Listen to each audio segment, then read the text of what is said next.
Body. Golgi body के बारे में हम लोग आज देखेंगे, इसके स्ट्रक्चर और फंक्शन के बारे में। तो गोल्जी बॉडी जानने के पहले सबसे ज़रूरी ये है कि ये देख लिया जाए कि इसमें इसके क्या क्या पार्ट्स हैं, क्या क्या फंक्शन हैं। तो इसके पार्ट्स और फंक्शन का नाम यहाँ पे, जैसे सिस्टर्ना है, ये सिस्टर्ना, और फॉर्मिंग गोल्जी वैक्यूल्स, ये वैक्यूल्स जो है ये बन रही है यहाँ पे। कोटेड वेसिकल्स यहाँ पे है, ये ट्यूब्यूल्स यहाँ पे है, ये ट्यूब्यूल्स। ट्रांस और मैच्योरिंग फेस है, ये न्यूली फॉर्म वेसिकल्स यहाँ पे है। और सिस और ट्रांस, ये दो पोजीशन होती है। यहाँ पे ये सिस है, यहाँ पे नीचे में ये ट्रांस है। तो अलग अलग हम लोग देखने की कोशिश करेंगे।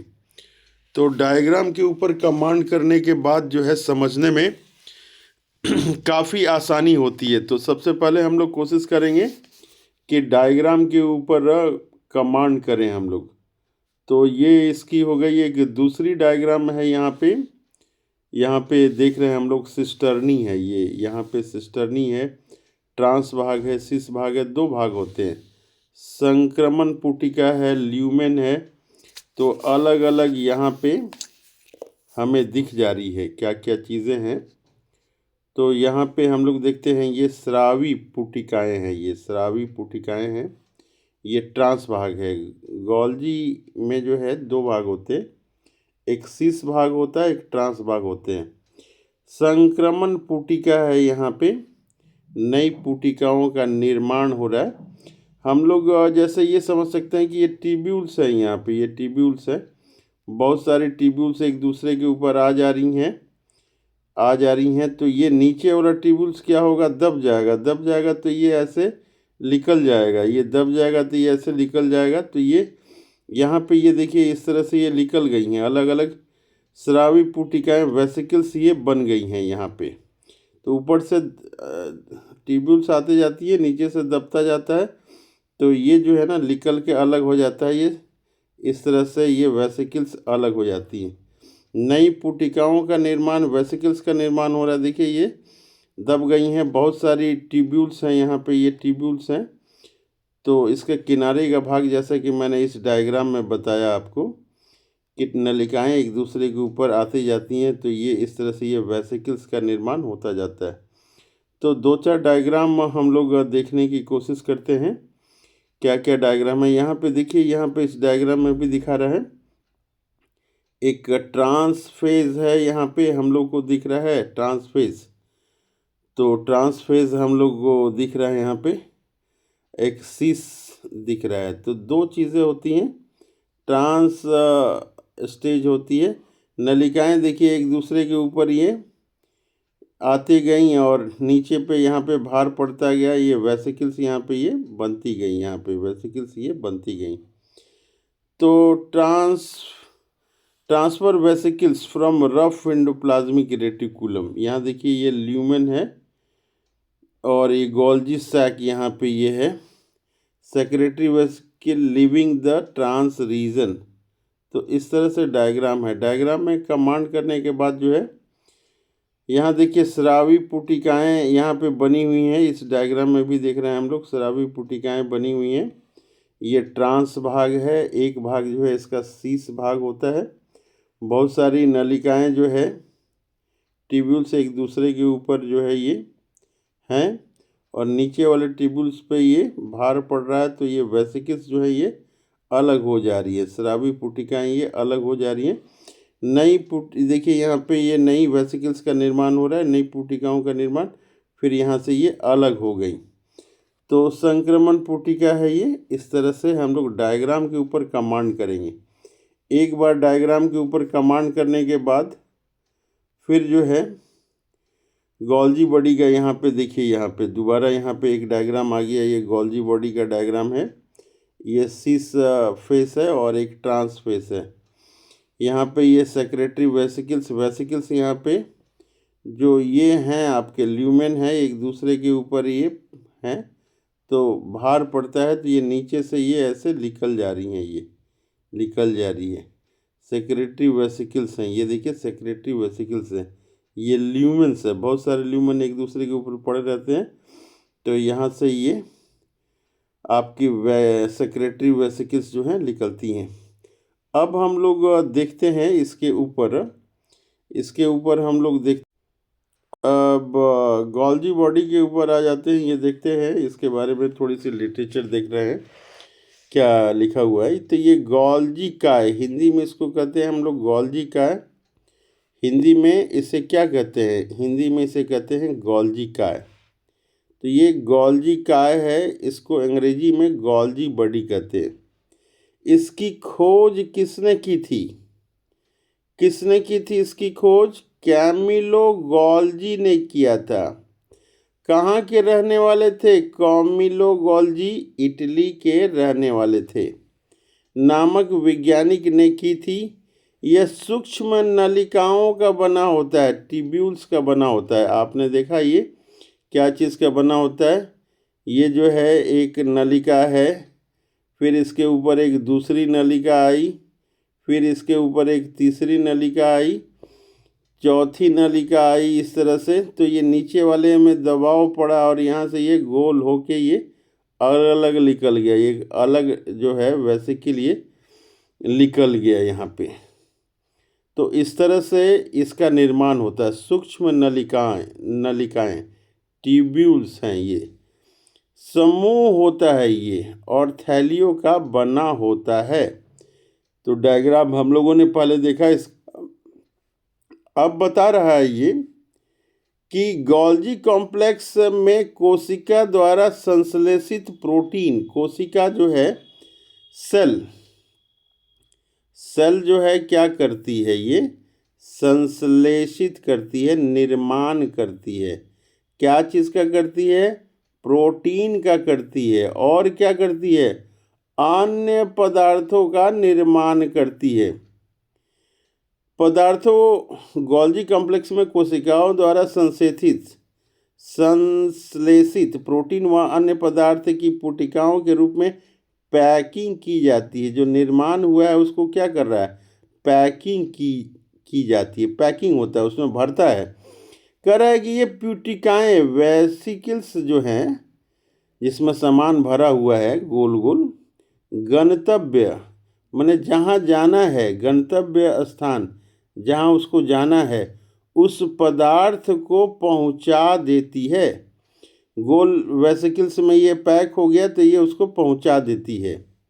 यदि कोई पदार्थ कोशिका के बाहर स्रवित होता है, अगर कोशिका के बाहर उसको जाना है, तो उस पदार्थ वाली पुटिकाएं यानी कि वेसिकल्स उसे कोशिका झिल्ली के माध्यम से, प्लाज्मा मेम्ब्रेन के माध्यम से बाहर निकलवा देती है। क्या करती है? बाहर निकलवा देती है। हम लोग देख रहे हैं इस प्रकार गोल्जी बॉडी, ठीक है, को हम कोशिका के अणुओं का यातायात प्रबंधन, ट्रैफिक मैनेजर है ये भी कह सकते हैं। ये कोशिका भित्ति, सेल वॉल और लाइसोसोम का निर्माण भी करते हैं। तो ये दो चीज़ों का निर्माण करते हैं, कोशिका भित्ति और लाइसोसोम का निर्माण भी करते हैं। मेरी आवाज़ सुनाई दे रही है ना? आप लोग बोलते जाएंगे। कह रहा है कि गोल्जी कॉम्प्लेक्स में साधारण शर्करा से कार्बोहाइड्रेट का संश्लेषण होता है, जो राइबोसोम में निर्मित प्रोटीन से मिलकर ग्लाइकोप्रोटीन बनाता है। क्या बनाता है? ग्लाइकोप्रोटीन बनाता है। गोल्जी का ग्लाइकोलिपिड का भी निर्माण करता है। तो ये दो चीज़ों का निर्माण करता है। क्या क्या चीज़ों का? ग्लाइकोप्रोटीन का निर्माण करता है और ग्लाइकोलिपिड का भी निर्माण करता है। तो ये दो चीज़ों का हम लोगों ने देखा कि ये निर्माण करता है। तो ये तो हो गया गोल्जी बॉडी के बारे में। अब हम लोग जो है थोड़ा बहुत लाइसोसोम को हम लोग देखते हैं। लाइसोसोम जो है, इसको देखने के पहले इसका हम लोग डायग्राम जो है देखने की कोशिश करते हैं।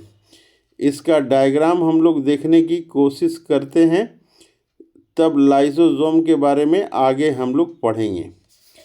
लाइसोसोम का डायग्राम देखने की हम लोग कोशिश करते हैं। देखिए यहाँ पे एक डायग्राम आया है, यहाँ पे एक डायग्राम आया है, इसके बारे में हम लोग देख लेते हैं क्या डायग्राम है ये। तो ये देखिए, ये गोल्जी एपरेटस वेसिकल्स है यहाँ पे ये, और ये सेक्रेटरी वेसिकल्स है, ये ट्रांस रीजन है, ये सीस रीजन है।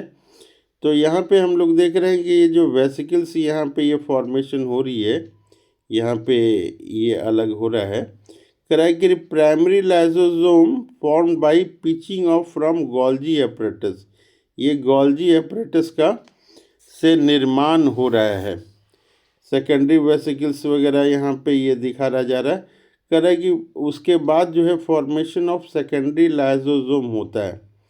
ये जो है फूड पार्टिकल है, यहाँ पे ये फूड पार्टिकल डाइजेस्ट होता है, प्रोडक्ट ऑफ डाइजेशन है यहाँ पे, या फिर फाइगोसोम्स है यहाँ पे, food particle taken by endosmosis, ये प्लाज्मा मेम्ब्रेन है, यहाँ पे फूड पार्टिकल आया और यहाँ पे फाइगोसोम्स गया यहाँ पे, और इसका ये डाइजेशन यहाँ पे ये हो रहा है, ये दिखा रहा है।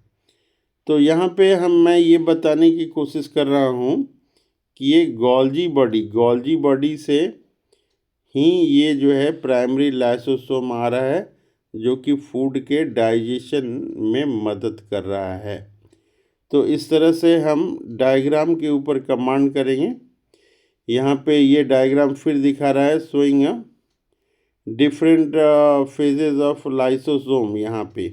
यहाँ पे भी हमें दिखाई दे रहा है ये, यहाँ पे देख रहे हैं हम लोग कि ये गोल्जी कॉम्प्लेक्स है, ये गोल्जी कॉम्प्लेक्स है। यहाँ के वेसिकल्स जो हैं, वेसिकल्स से ये आपका लाइसोसोम का निर्माण हुआ। ये क्या है, ये प्राइमरी लाइसोसोम है, फिर ये सेकेंडरी लाइसोसोम बना, बाहर से फूड पार्टिकल जो आया फाइगोसोम के साथ जो है ये आपका मिल गया, ये फाइगोसोम के साथ ये लाइसोसोम इसमें मिल गया, और ये सेकेंडरी लाइसोसोम का निर्माण हुआ। फिर यहाँ फूड का डाइजेशन हुआ। रेजिडुअल यहाँ पे हम लोग देख रहे हैं,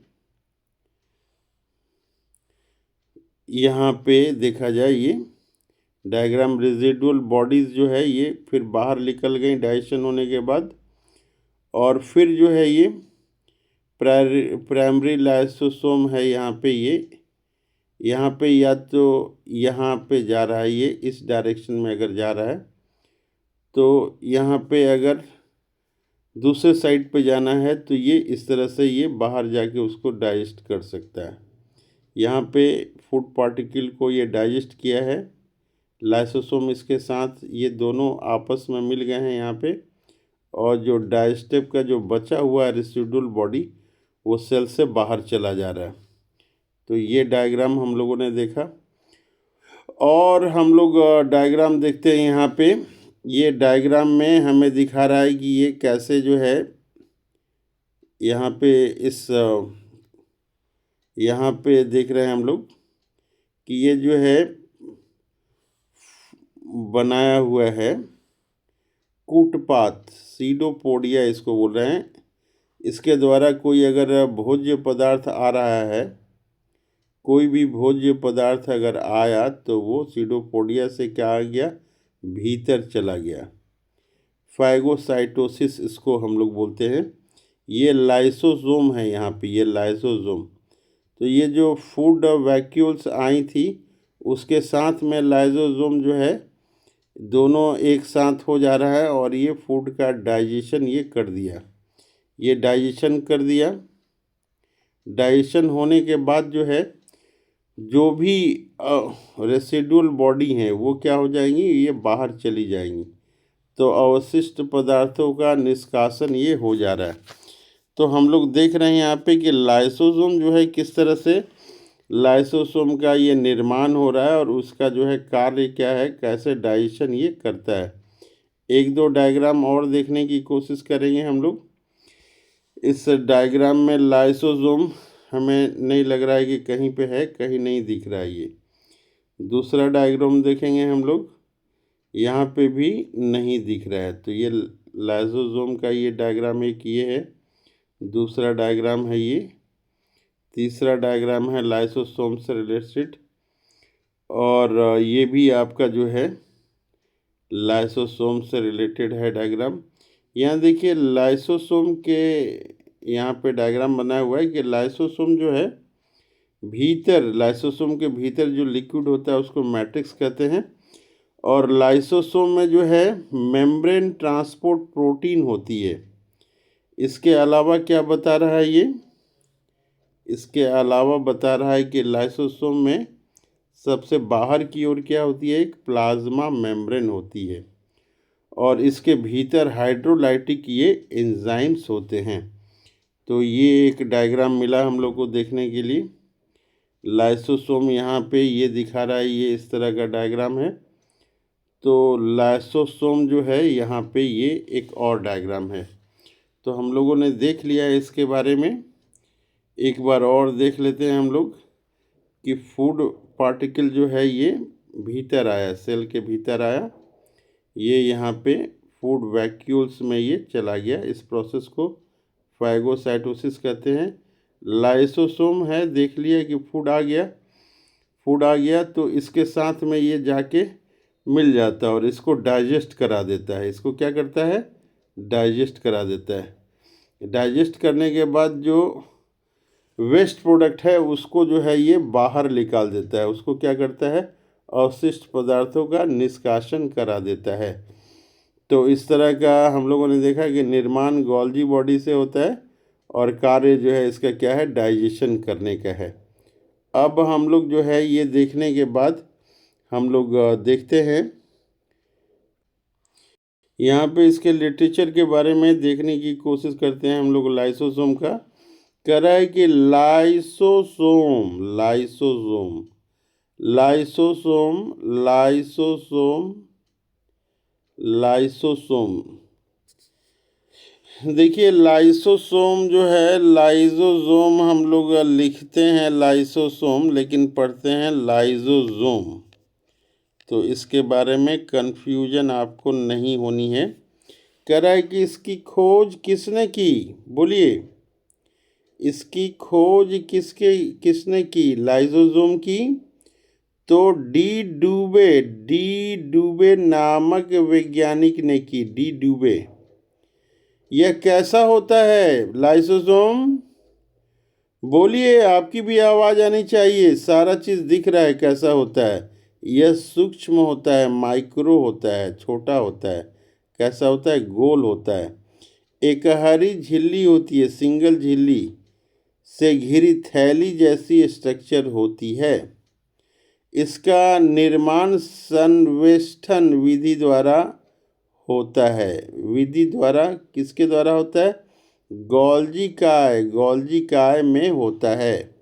इसका निर्माण कहाँ होता है, गोल्जी काय में होता है। लाइसोसोम जो है, लाइसोसोम में सभी प्रकार के जल अपघट्य एंजाइम, हाइड्रोलेज, जल अपघट्य एंजाइम हाइड्रोलेज होता है। लाइसोसोम में क्या होता है, जल अपघट्य एंजाइम हाइड्रोलेज होता है। जैसे कि क्या होता है, लाइपेज होता है। लाइपेज, फैट को तोड़ने वाला एंजाइम लाइपेज होता है। लाइपेजेज होता है। और प्रोटीएजेज, प्रोटीन को तोड़ने वाला प्रोटीएजेज। और कार्बोहाइड्रेट को तोड़ने वाला एंजाइम होता है कार्बोहाइड्रेजेज मिलते हैं, जो अम्लीय pH 7.0 से कम होता है। अम्लीय परिस्थितियों में सर्वाधिक सक्रिय होते हैं। एक्टिव कब होते हैं, जब मीडियम एसिडिक होता है। कह रहा है कि ये enzyme carbohydrate, protein, lipid, nucleic अम्ल आदि में पाचन में सक्षम है। ये सबको पचा देता है, कार्बोहाइड्रेट को पचा देता है, प्रोटीन को पचाता है, लिपिड को पचाता है, न्यूक्लिक एसिड को पचाता है। कह रहा है कि इसे कहते हैं, क्या कहते हैं? आत्मघाती थैली कहते हैं। क्या कहते हैं? आत्मघाती थैली कहते हैं। सुसाइड वेसिकल भी कहा जाता है। इसको क्या कहा जाता है? सुसाइड वेसिकल भी कहा जाता है। कह रहा है कि स्तनधारियों के लाल रक्त कणिका में, आरबीसी में लाइसोसोम नहीं पाया जाता है। आरबीसी में क्या है? नहीं पाया जाता। अब हम लोग देखते हैं लवक के बारे में, देखते हैं प्लास्टिड्स के बारे में हम लोग देखते हैं। प्लास्टिड्स में देखने के पहले जो है हम लोग इसके डायग्राम को देखने की कोशिश करते हैं। तो अभी हम लोग क्या करेंगे? इसके डायग्राम को देखने की कोशिश करेंगे। हम लोग इसके यहाँ पे हम लोग डायग्राम देख रहे हैं। ये प्लांट सेल है। प्लांट सेल में ये क्या दिखा रहा है? सेल वॉल है। प्लांट सेल है। ये कैसे पता चल रहा है? क्योंकि यहाँ पे सेल वॉल दिख रहा है। अगर सेल वॉल है यानी कि इसका मतलब है ये प्लांट सेल है। तो हम लोग इसको देख रहे हैं। तो प्लांट सेल में है बड़ा सा, देखिए एक वैक्यूल होता है, इसमें नहीं बनाया हुआ है, लेकिन प्लांट सेल में एक बड़ा सा वैक्यूल होता है और न्यूक्लियस जो है किनारे होता है। इस डायग्राम में बीच में दिया हुआ है न्यूक्लियस। चलिए कोई बात नहीं है। तो इसमें ये बता रहा है कि ये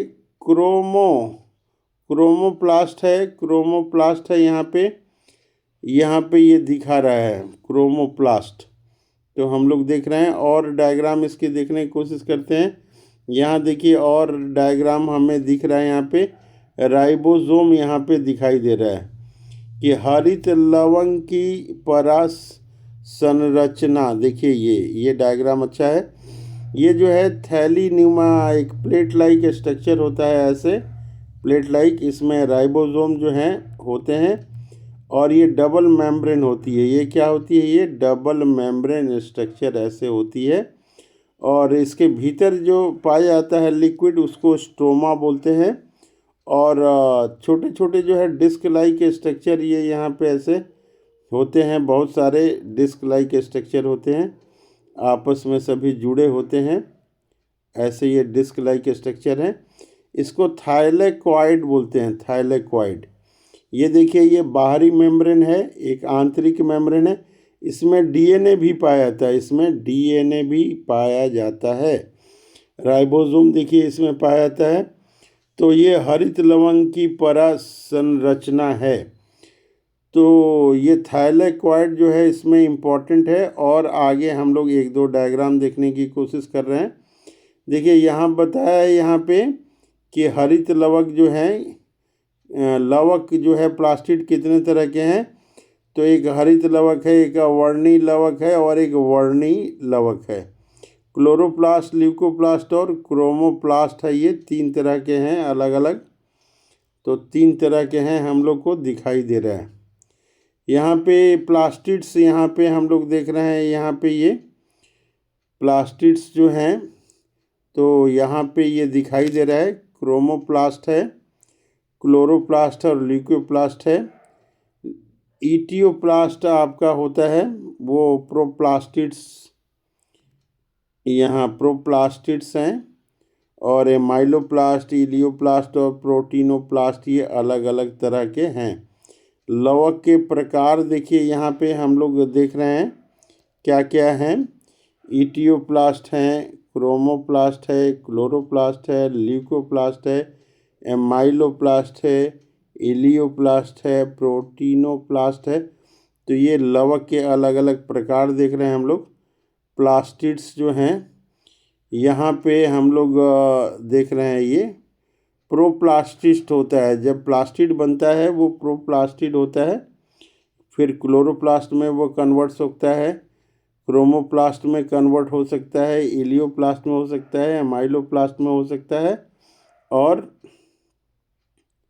और यहाँ पे है, यहाँ पे ये इटियोप्लास्ट में ये कन्वर्ट हो सकता है। यहाँ पे इस डायग्राम में हम लोग ये एनिमल का डायग्राम है तो यहाँ पे होगा नहीं, और ये लाइजोसोम का डायग्राम है तो यहाँ पे ये नहीं दिख रहा है। तो एक ही तरह के यहाँ पे एक ही डायग्राम ये आया है देखने के लिए। तो क्लोरोप्लास्ट का देखिए एक डायग्राम यहाँ पे भी है, ये देखिए ये डायग्राम अच्छा दिख रहा है।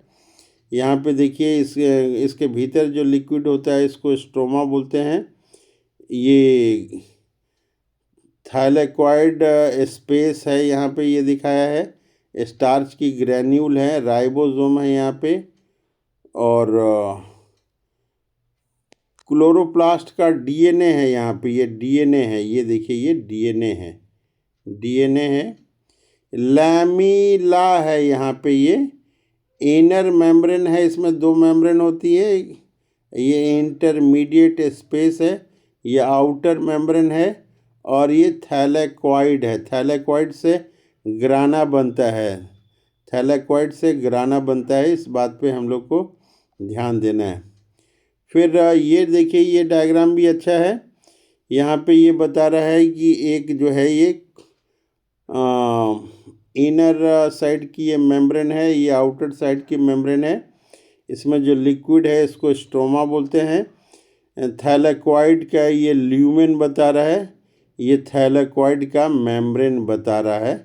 तो ये डायग्राम भी अच्छा है। फिर दूसरा डायग्राम हम लोग देखते हैं। ये दूसरा डायग्राम देख रहे हैं कि इसको काट के अगर देखा जाता है तो भीतर क्या क्या है मिलती हैं।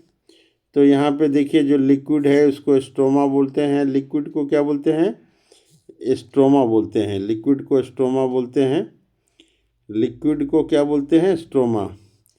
और यहाँ पे देखिए थैलेक्वाइड ग्रानल थैलेक्वाइड है, स्ट्रोमल थैलेक्वाइड्स हैं यहाँ पे।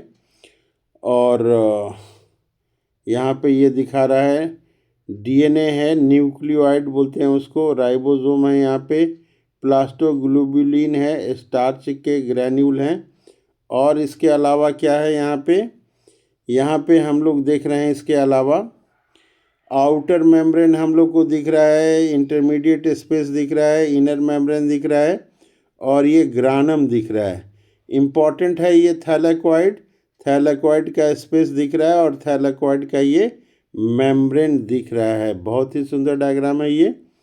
फिर यहाँ पे हम लोग देखते हैं 1 नंबर में ये दिखा रहा है इनर मेम्ब्रेन है, 2 नंबर में, 1 नंबर में यहाँ पे क्या दिखा रहा है, 1 नंबर में दिखा रहा है यहाँ पे इनर मेम्ब्रेन है, इंटरमीडिएट स्पेस है, आउटर मेम्ब्रेन है, स्ट्रोमा है, थैलेक्वाइड है, और लैमिला है।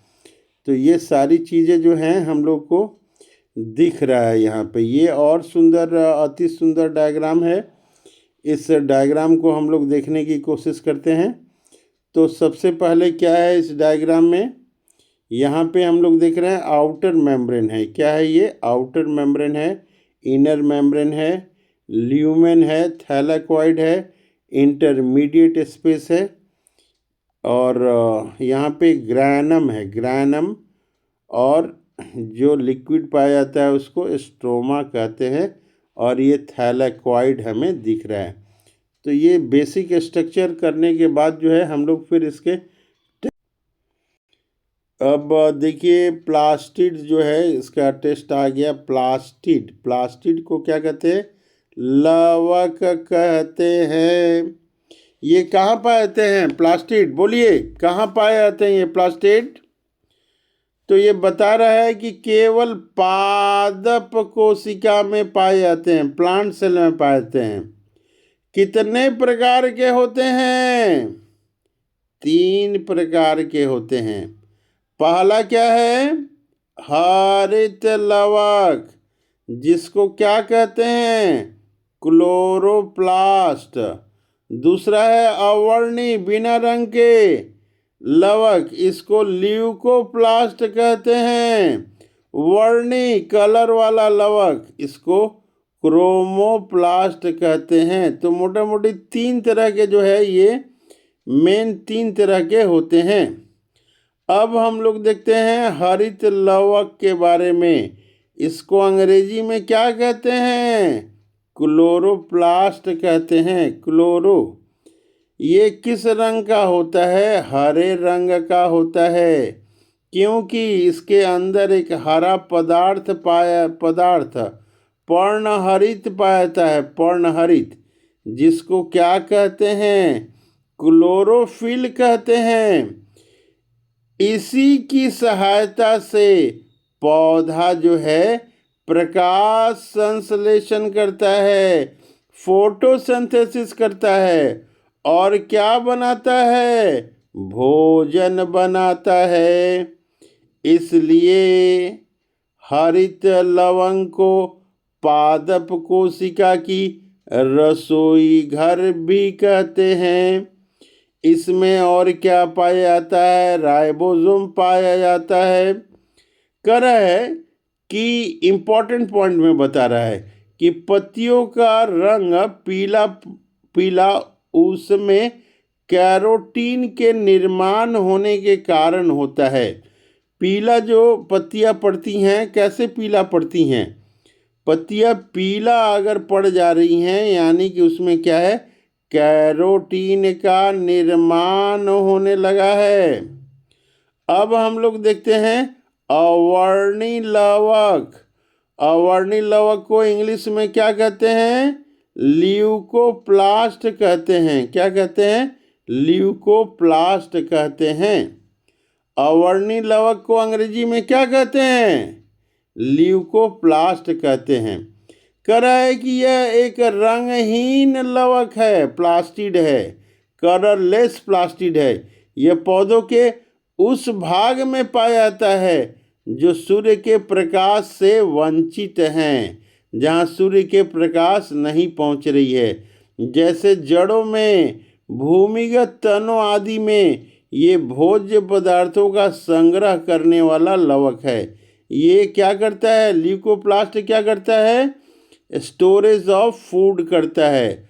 अब आ गया वर्णी लवक, क्रोमोप्लास्ट। ये क्रोमोप्लास्ट क्या है? कह रहा है कि ये रंगीन लवक होते हैं जो प्रायः लाल, पीले, नारंगी रंग के होते हैं। ये पौधों के रंगीन भाग जैसे पुष्प हो गया, फल भित्ति हो गया, बीज आदि में पाए जाते हैं। कहाँ पाए जाते हैं?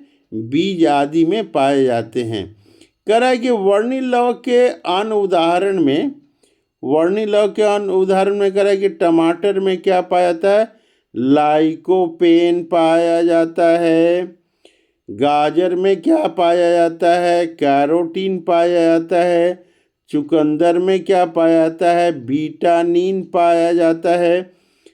अब आगे देख रहे हैं हम लोग, इम्पॉर्टेंट पॉइंट ये बता रहा है कि वनस्पतियों में जो है, प्लांट में परावैज्ञानिक किरणों के दुष्प्रभाव से बचने वाले वर्णक का नाम है फाइकोसायनिन। इसको क्या कहते हैं? फाइकोसायनिन कहते हैं। अब नेक्स्ट टॉपिक जो है वैक्यूल है। वैक्यूल में जाने के पहले हम लोग इसके डायग्राम को जानने की कोशिश करते हैं। देखिए, ये वैक्यूल का डायग्राम हमें यहाँ पे दिख रहा है। वैक्यूल का डायग्राम यहाँ पे दिख रहा है। तो प्लांट सेल है, प्लांट सेल है ये। यहाँ पे बीचों बीच जो है बड़ा सा वैक्यूल होता है। प्लांट सेल में ये बीच में बड़ा सा वैक्यूल यहाँ पे होता है और इसके मेम्ब्रेन को टोनोप्लास्ट कहते हैं। इसके मेम्ब्रेन को क्या कहते हैं? टोनोप्लास्ट। एनिमल सेल में या तो वैक्यूल नहीं होगा या होगा भी तो छोटा सा होगा। यहाँ पे प्लांट सेल में न्यूक्लियस जो है छोटा सा होता है और वैक्यूल जो है बहुत बड़ा सा ये साइज़ का होता है। एक दो डायग्राम और देखने की कोशिश करते हैं हम लोग। एक दो डायग्राम यहाँ पे नहीं दिखाई दे पा रहा है, ठीक है। तो वैक्यूल का जो है डायग्राम अब हमें यहाँ पे नहीं दिखाई दे रहा है। तो यहाँ पे दिखाई देगा, ये प्लांट सेल है। तो वैक्यूल का देखिए यहाँ पे डायग्राम दिखाई देगा। ये प्लांट सेल में बड़ा सा वैक्यूल है। ये क्या है? बड़ा सा एक वैक्यूल है। बड़ा सा ये वैक्यूल दिख रहा है हम लोग को प्लांट सेल में। तो ये रिक्तिका इसको बोलते हैं। वैक्यूल को क्या बोलते हैं? रिक्तिका हम लोग बोलते हैं। और दूसरा हम लोग देखने की कोशिश करते हैं। ये तो एनिमल सेल लग रहा है, ये भी एनिमल सेल लग रहा है। और वैक्यूल्स जो हैं इधर नहीं दिखाई दे रहा है। वैक्यूल्स देखिए यहाँ पे है पादप कोशिका, ये है पादप कोशिका। यहाँ पे ये वैक्यूल, बड़ा सा वैक्यूल देखिए, ये बड़ा सा वैक्यूल है। और न्यूक्लियस जो है किनारे में खसका हुआ है। एनिमल सेल है, देखिए ये एनिमल रिक्तिका यहाँ पे छोटा सा है, या तो नहीं होगा या होगा भी तो छोटा सा होगा। देखिए छोटा है, लेकिन ये प्लांट सेल में बहुत बड़ा सा है। तो अब हम लोग इसके टेक्स्ट के ऊपर में देखने की कोशिश करते हैं। इसके लिटरेचर में हम लोग देखने की कोशिश करते हैं कि क्या है यहाँ पे। तो वैक्यूल जो है हम लोग देखने की कोशिश करते हैं। वैक्यूल को रसधानी बोलते हैं, रिक्तिका या रसधानी हम लोग बोलते हैं। रिक्तिका या रसधानी, रिक्तिका हम लोग लिटरेचर देख रहे हैं, ये रसधानी आ गया है, रिक्तिका या रसधानी, रिक्तिका या रसधानी। वैक्यूल, वैक्यूल, रिक्तिका या रसधानी। यह कह रहा है कि यह कोशिका में निर्जीव रचना है। कैसा है? निर्जीव रचना है। इसमें तरल पदार्थ भरी होती है। जंतु कोशिकाओं में यह अनेक व बहुत छोटी होती है, अनेक और बहुत छोटी होती है। परंतु पादप कोशिकाओं में, परंतु पादप कोशिकाओं में यह कोशिका का 90% स्थान घेरता है, बहुत बड़ा होता है। कह रहा है कि रसधानी जो है वैक्यूल एकल झिल्ली से आवृत होती है, सिंगल झिल्ली होती है। हम लोगों ने देखा कि माइटोकॉन्ड्रिया क्लोरोप्लास्ट में दो दो झिल्ली होती है, बाहरी और भीतरी।